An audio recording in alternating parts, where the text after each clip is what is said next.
A trip to Epic will change you.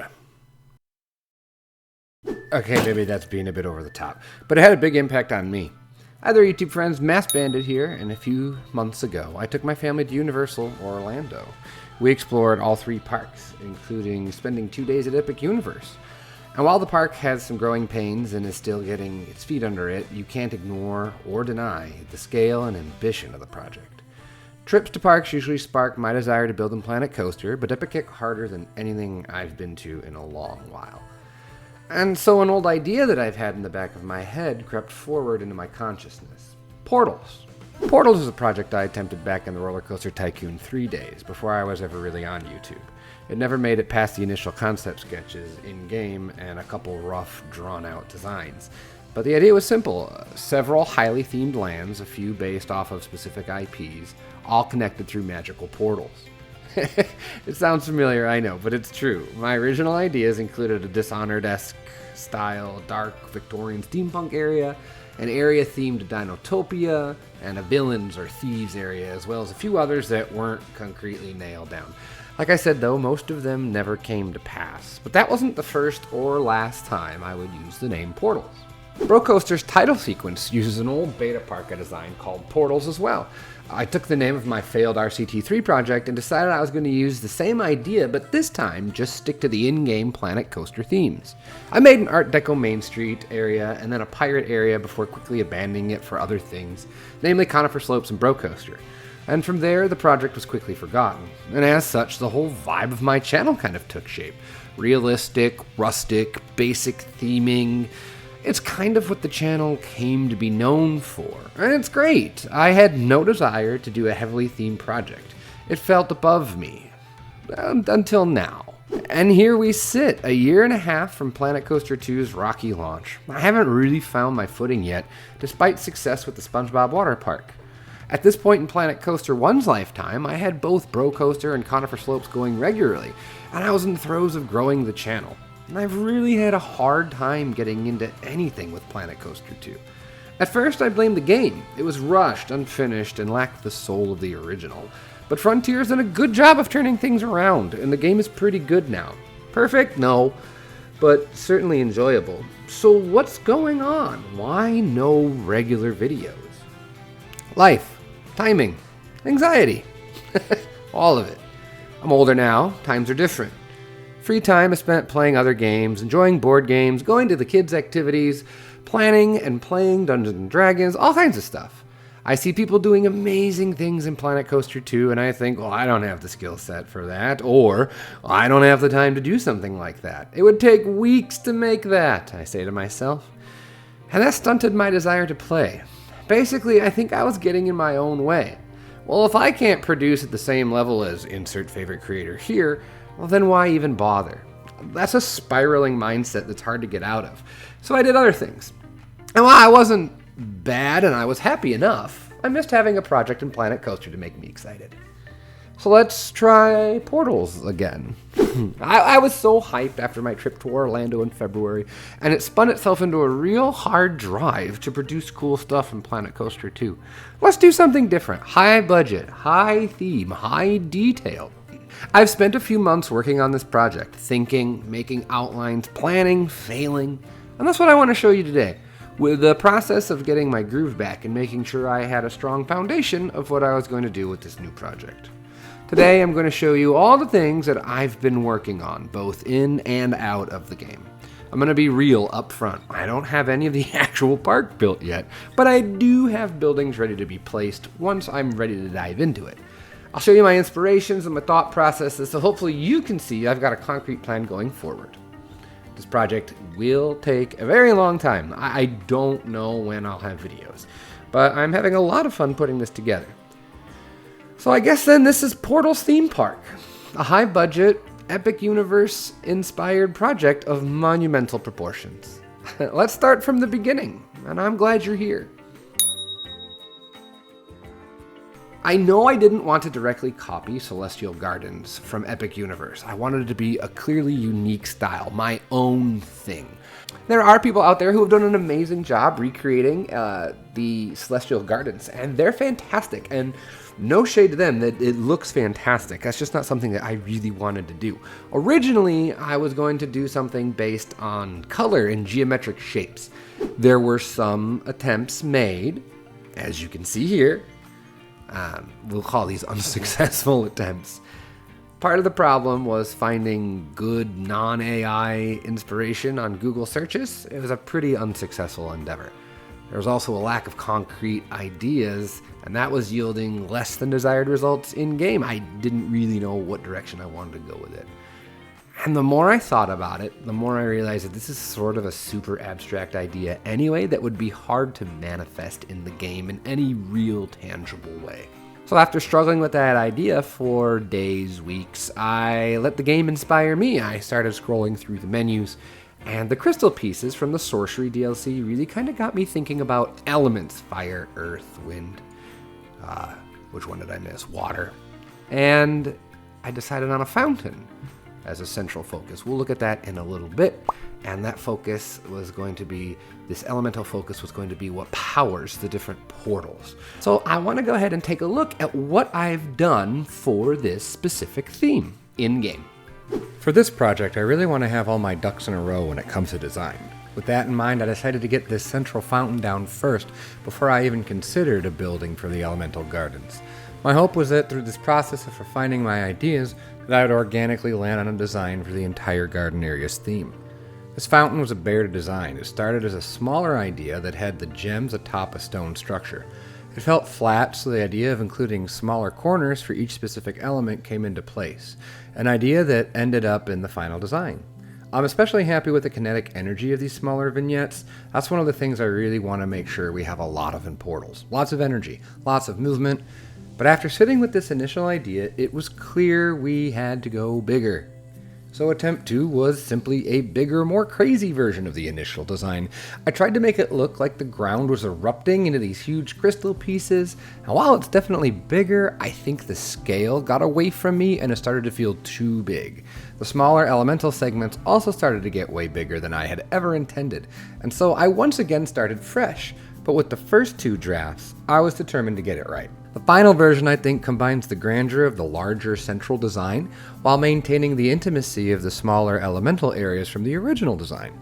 It's taller rather than wide, but each element feels equally represented and creates a great stepping off point for elemental gardens. Next, I wanted to nail down some of the repeated designs of the area, specifically a custom fence and a lamppost. The first custom fence idea was a bit too busy, as you can see here. Again, a great first attempt, but not what I wanted. I landed on a much simpler design that could easily be repeated and with a dark bronzed brownish color. My favorite part about this fence is that it's just scaled down supports and font letter O and I's to give it a bit of detail. I guess it goes to show you don't need to go over the top with piece count to get things that can look really nice, which is important considering I plan to use this all over. Next was the lamp. Since I had already built the portal design, I knew I wanted to borrow ideas from that. We're leaning heavy on the mythology scenery here, as well as the sorcery scenery for the chains and actual lighting. Throw in some resort structure pillars and ring lights scaled down, and you have these unique steampunk meets fantasy lampposts. You'll be seeing these a lot in the future. With the fountain, fence, and lamp ready to rock, it was time to get working on some of the actual buildings of the elemental gardens. Since this whole park will be drawing heavily from Epic Universe in layout and design, it made sense to me to make a lot of individual structures, as that's what a lot of the restaurants in Celestial Gardens are. We'll have a larger emporium structure closer to the entrance, but for now, the first building to tackle was the Starbucks. Before we take a look at that, if you're still watching, I hope that means you're having a good time. And if you are, please consider engaging with the video with a like or a comment. And if you're just finding me for the first time, consider subscribing and turning on notifications so you can follow along with this and other projects I post. If we're building a realistic theme park, it only makes sense to have a Starbucks near the entrance. Once again, I turned to Universal for inspiration, as well as any good interior pictures I could find online to come up with this design. For the exterior, I went full in on the ruined city vibe, and once again, the mythology pieces are coming in clutch. Custom windows are usually something I avoid, but I feel are necessary for this project, so I made some. Also, I have a habit of having really flat parks, so I want to have a subtle, intentional terrain variation. So I raised the whole thing slightly and added both a set of stairs and an ADA compliant ramp. An outdoor seating area separated from the rest of the main path caps off the exterior, and it's time to move inside. For the interior, I really liked the idea of a standing bar area with views out of the large arched windows. I think the kitchen came out well with the dessert counters and wraparound bar, complete with the staging area for finished drinks. The interior ceilings gave me struggles, but I'm happy with how they came out, complete with tons of track lighting. I also made my own custom straw cart to really up the realism of the coffee shop. Of course, so much of this Starbucks wouldn't have been possible without the amazing community. I want to give a big shout to the following workshop items and their creators for the blueprints used in this episode. Most of these items were modified before I used them or simply used for inspiration, but nonetheless, they're all fantastic. Coffee Shop Menu by Vivi. The Barmy Bakery by Lurs. Bakery Collection by Lurs. Table et Chaise by Shiftsy. Dessert Display by Drivet. Starbucks by Coaster Ben. Starbucks Coffee by Ben. Starbucks 2 by Aaron. Iron Bistro Table and Chairs by Remnant. Kitchen Props by Kreider Shop. Cake Display by Hamster Fart. Great username, by the way. Kitchen Interior Items by Patman. Napkin Dispenser by Dusty Binder. Once the Starbucks was done and ready to be plopped into the final park file, I was afraid of getting burned out on just doing buildings, so I decided to have my first real go at custom skinning a flat ride. Once again, using Epic as the inspiration, I wanted a gentle ride in this garden area, but decided to go teacups instead of a more traditional carousel. What started as an attempt to hide the silly handles of the teacups, seriously, why are those there, turned into this behemoth of metal, chain, and crystal. I learned a lot doing this, figuring out the mirroring and copying functions, and while the tool is powerful, it's finicky as well. I made a lot of good use of the Viking pieces for this build, specifically those Viking column capital pieces. The idea for this ride is that whoever lives or lived here was able to harness the power of these elemental crystals to some capacity and created this contraption. What does it do? Don't know. But is it cool? I think so. I even added some sparks and lasers because, again, kinetic energy. I know at first blush it feels over the top and super heavily themed, but if you've been to Epic, you know that's totally in the realm of possibility. While it's big and crazy, I think it'll really anchor the gardens together and provide lots of energy as well as aid in the subtle storytelling. And yes, we'll position it on or near a body of water. I did a real rough mock-up of a potential setting for the ride, and I think with more effort and attention paid, it's going to be stunning. As each piece of this project started coming together, it just got me more and more excited. For the final piece of today's episode, I wanted to do another shop, this time a bakery. I know we just built a Starbucks, but on my trip to Universal, we had some really yummy pastries at the Croissant Moon. Sorry for the pronunciation, Jan. And I knew I just had to use it for inspiration. That brings me to the Flower Garden, my first and hopefully many punny names for this project. The Flower Garden's exterior is only mildly inspired by Croissant Moon, but specifically this arched window, and look, more custom windows. Aren't you proud of me? I wanted to have lots of flowers and plants in this building, obviously, and another seating area outside. As for the interior, this is a very close approximation of Croissant Moon's interior. I especially like the fun, wonky railings and the custom tall tables I created. We once again have a plausible kitchen, but this time I decided to add a door to imply a backstage kitchen area as well. I originally had menus on these screens, but I'm pretty sure I accidentally downloaded some AI imagery, and I'm not about that. So for now, we have placeholder Bronation logos. Subliminal advertising is subliminal. I'm also quite fond of the skylights to bring in some much needed natural light and really show off the in-game lighting. And now let's take a quick look at what the 4 planned portals of each park will be and give you my basic elevator pitch for each. The next big idea, our first major portal that I'm pretty sure we're going to be tackling, is one themed to the board game Root, my personal favorite board game. I have a huge board game collection, and from the picture you can see, you will see that I have a lot of Root. There are currently 4 expansions, and the most recent one just came out. I got it just last week, and I haven't had a chance to play with it yet, But the cool thing about this is what kind of spurred this on is I started thinking about my favorite things or favorite IPs that aren't necessarily attached to Universal or Paramount or any other group like that, because I wanted to feel realistic, so I didn't want to take an IP that was owned by something you might see in Epic someday or might see somewhere else someday. So I was playing Root online with a friend, and it hit me like a ton of bricks. Make a Root portal. I mean, it already has a concrete story. The story of the board game is that the invading Marquis de Cats have taken over the forest from the previous ruler, the birds called the Eerie Dynasty. Meanwhile, there are a group of ragtag rebel critters who form the Woodland Alliance to drive out both. There's a vagabond that plays all sides of the conflict, and with each expansion, more and more factions come out to tell the tale of this woodland that's dealing with civil war. It's absolutely ripe for theme park storytelling.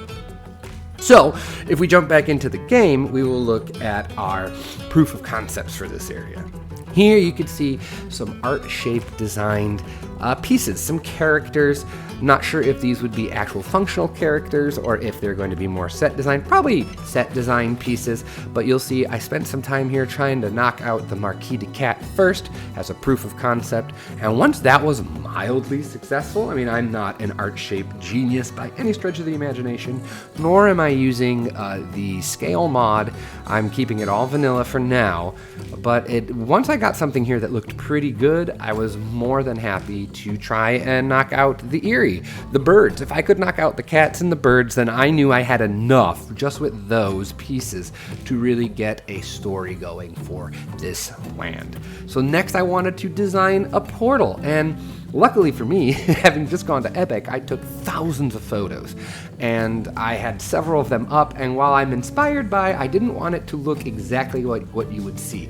And so this was actually the first part of what I built for the Elemental Gardens, these portals. And it was a little darker and a little more grungy and a little more steampunky than I originally intended, but I kind of like it a lot. So here you can see a look at the portal that is going to be this is just a mock-up of the Root portal. This is probably not going to be the finished product, but you can see what's going on here with this. I did want to give a big shout out to Ms. Barber for her amazing cardboard cliff and clay tree set that you see being used here as the entrance to the portal. One of the things I want to do for this land is have a log flume theme to the Marquis de Cat. One of the big concepts if you play the cats is that you have to make sure that your wood from your sawmills can get to your workshops so you could build things, and so I want to incorporate that into the game. I want to have the keep as the weenie of the land, as the portal's focus. One thing at Epic is every portal has a focus, and so I want the cat's keep to be the focus. There is a whole deck of cards. This game has some cards in it, and I'd like to use some of those cards as inspiration for shops and ideas in the land. So I think this is the most concrete idea so far. The next portal that I had thought about was one theme to the game, Hollow Knight. I had played through and completed Hollow Knight a few months ago, and it quickly rocketed up my list of favorite games. I would probably consider it my second favorite game of all time. It's another wonderfully rich world with tons of references that would make a great theme park land. And so for me, the proof of concept here was to create the knight. If I could create the knight, the player character, then I felt okay about taking a stab at trying some themes from Hollow Knight. We don't have anything concrete to show other than this, so in our outline, some things I want to include is I do want to have a fountain that honors the Dreamers and the Hollow Knight that is the centerpiece of the City of Tears, and I do want to use the area City of Tears as a architectural focus, and I'm thinking of trying to make the Observer Tower, the Observer is one of the Dreamers, the focus of the land. Big shout to my friend Mr. Domez, who suggested having the Coliseum of Fools as a stage and stunt show. And I also think I like the idea of a Radiance vs. Night themed coaster or dark ride concept. I think that'd be really fun. I decided if I'm going to build something from my second favorite video game, that it only makes sense to build something from my number one favorite game series, Oddworld. I have been a huge fan of the Oddworld games since I was about 12 years old. The themes of Oddworld revolve around the dangers of unfettered capitalism, the underdog rising up, kind of things like that. In the first Oddworld game, Abe's Odyssey, you play as a slave of a meat processing factory that finds out the people in charge, called Gluckins, have driven all their products to extinction, and their answer is to start turning the workers themselves into meat. So you escape, and you're thrust into an adventure where you end up the savior of your people, and you must face your fears and return to save as many of your brothers as you can. This land of our theme park will be a mix of all the Oddworld games with a heavy emphasis on Stranger's Wrath. In this game, you play a big, strong hero called the Stranger with a dark secret. Kind of the opposite of the other Oddworld games, a real weak little guy that has to rise to the occasion. But the same themes are there. There's a river that's been dammed by an evil corporation, and it's killing the local tribe of amphibious people. I do want to have a Rupture Farms eatery. That is the meat processing factory that I earlier mentioned. There's a main character named Alf who runs Alf's Rehab and Tea. Would love to have something like that. The Clackers are the chickens in the Wild West area. Shrikal is a god that you turn into. Scrab is my favorite character. Here's a picture of a Scrab. This is actually going to be my next tattoo that I decide to get. And then I think for this area, the main focus is going to be the Mongo River Dam, which is the main part of the Stranger's Wrath game. And then the final portal is going to be called Etherton. My homebrew world of Pardo is a steampunk-inspired world. And in that world, one of the main cities is called Etherton. Imagine a city built on an active geothermal site that became akin to a steampunk Vegas. We kind of have Etherton. One of the big things in this city is there's a character called Walter Moem who has a rehabilitation center for Warforged robot men. The city has a big mobster undertone. These are all things that are going through my head when I think about what we could do with this sort of portal. So as far as what's going to be in the park, just a couple ideas here. We're looking at something based on that character Walter Moem and his factory. That will be the central focus of the land, and we'll have a dark ride called The Birth of Opus, which is a deep cut from our campaign, which I can't wait to talk to you more about when it's more appropriate, when we're actually working on the ride. I do also love the idea of an industrial-themed coaster, perhaps a steampunk-inspired transport ride through the area, kind of like the one at Islands of Adventure or the People Mover at Disney. And that's what I've been up to in a nutshell. Up next will most likely be more shops and things I can plop down, as I don't have the full concrete layout yet. I'm very excited to finally post this project, and again, if you're excited, I'd love your support with a like or a comment. I'm also interested in hearing your thoughts and suggestions, so have at it. And with all that being said, have a great day, great night, great whatever, and I'll see you all for the next one. Take care, everyone, and I'll talk to you later. Bye-bye.